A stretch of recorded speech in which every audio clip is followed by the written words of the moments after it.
everyone, Ian here, underside Media, underside Auto Appraisals. I want to add this video to the front of our feature video here of the 1970 Hemi Challenger RTSE. So when I did that video, I was super excited.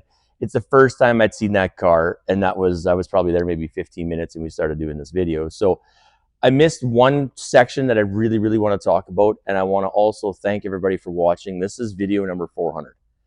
So I never thought we'd see 100 videos. I didn't really know where this was going to take us, and you know, I'm just grateful and thankful. That is basically what this comes down to.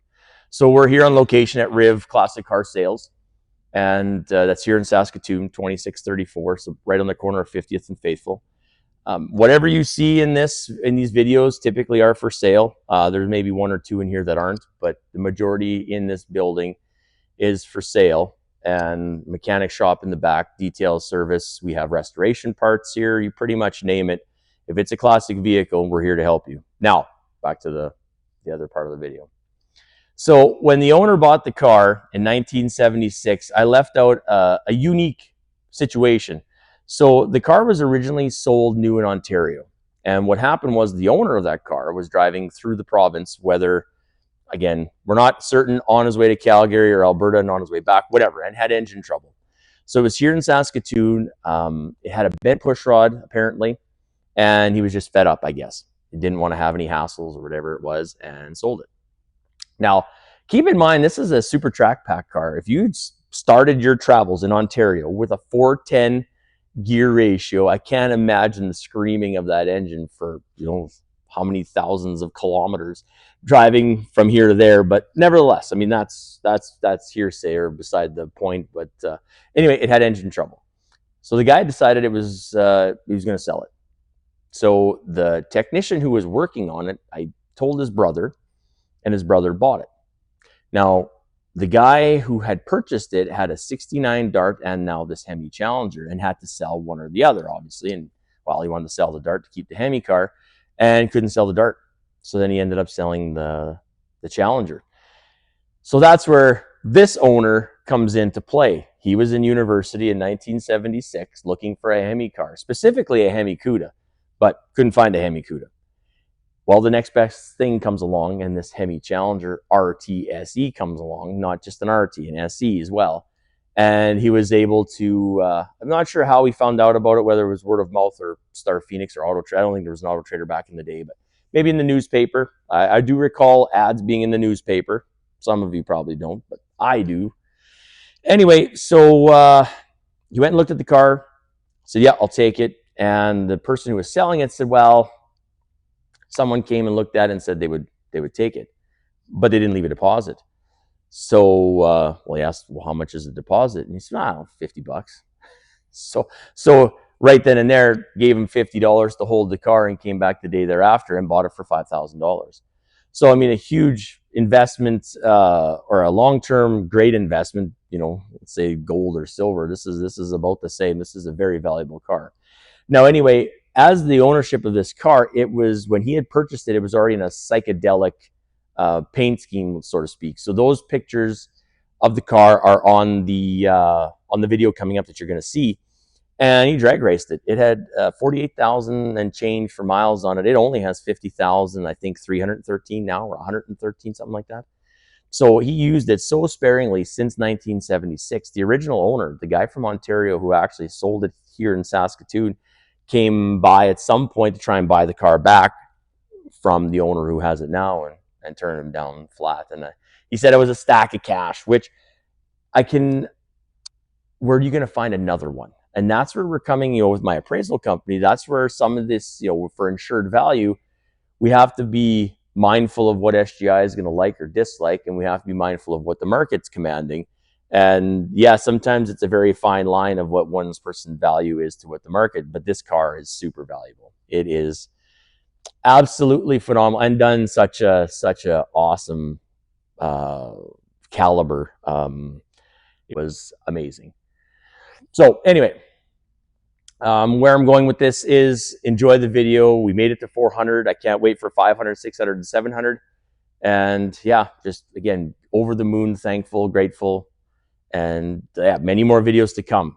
I just wanted to make sure 400 was a big deal car, and that, my friends, RTSE Hemi Challenger 1970, big deal car. So thanks again for watching. Appreciate each and every one of you. Tell all your friends, family, subscribe, like, all that, comment. Yeah, it's just been an awesome ride. Can't wait for the next, this has been roughly 3 years. I don't know where the next 3 years are going to take us, but we're going to have fun along the way. So thanks again. Thanks for watching. Bye.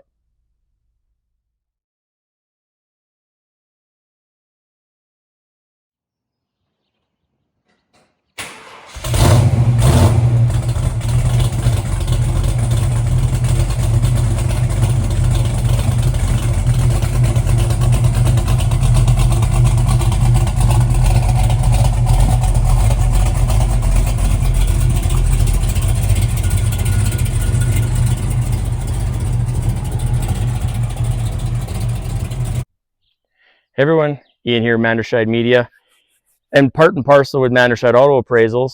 Had a call a little while ago at to figure out how to get make this all work out driving wise. We got 7 appraisals today, but we are starting at number 1. This is the King Kong of all Mopars, in my opinion. You have an E-body Hemi car. So I'm going to go through this. This is a 70 Dodge Challenger RT SE, not just an RT. This has got the SE package onto it.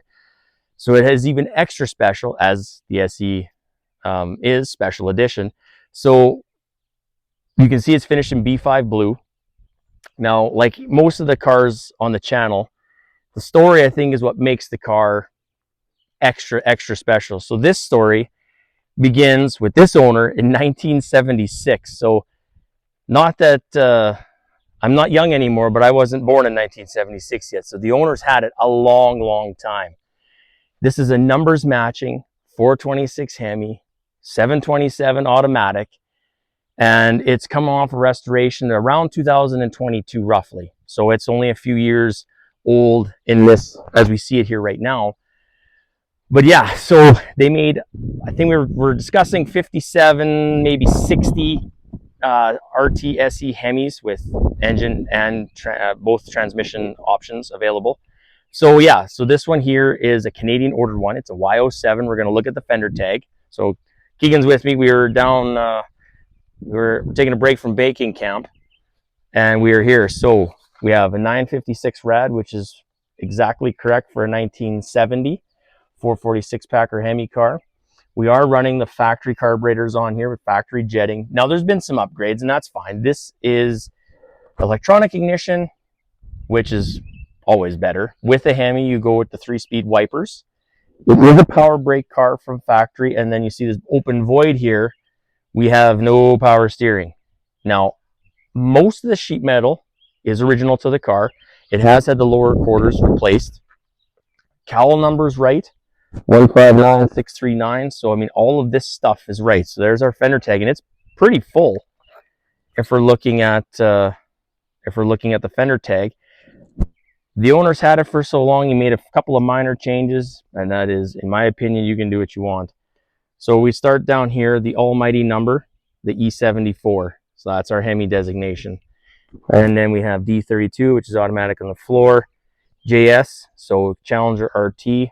29 is our 2-door hardtop. R is the big one. That's our Hemi 1970. B, where it was made, and then 1593 or 159639, and then all of our options. So if we look at what we got here, we have B5 blue with a white vinyl, and then we have the light package, which I'm going to show you. I've seen a few 70 Challengers. This one's got the wiring holders underneath for that, so I got to show you that. N85s are tack, dual exhaust or chrome tips. Like I said before, Y07.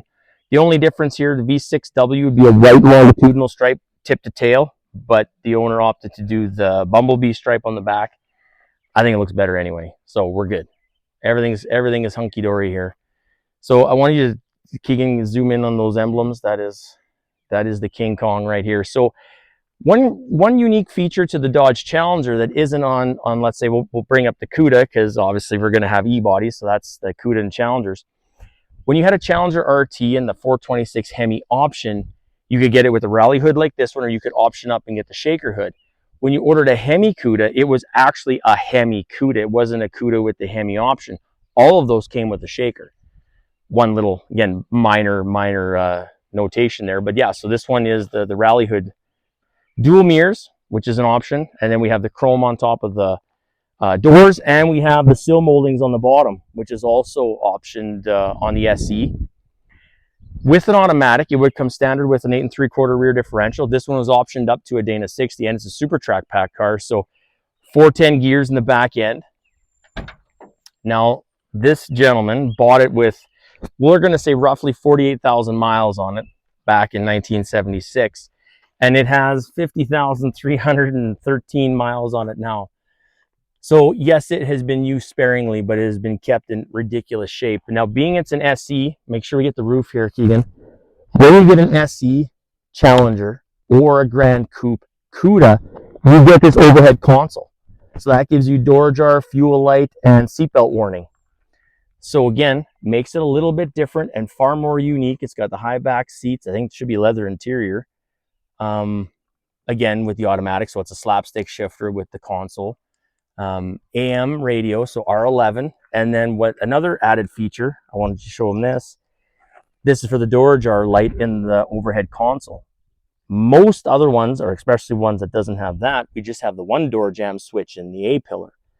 But now, because this is an SE, we have the extra button in the B pillar, which again, I just think is so unique. And the opportunity that we've had to do this car, again, I thank the owner over and over again. So not only are we getting to do an appraisal on this car, we also get to show you in YouTube land just what awesome looks like. And this is awesome.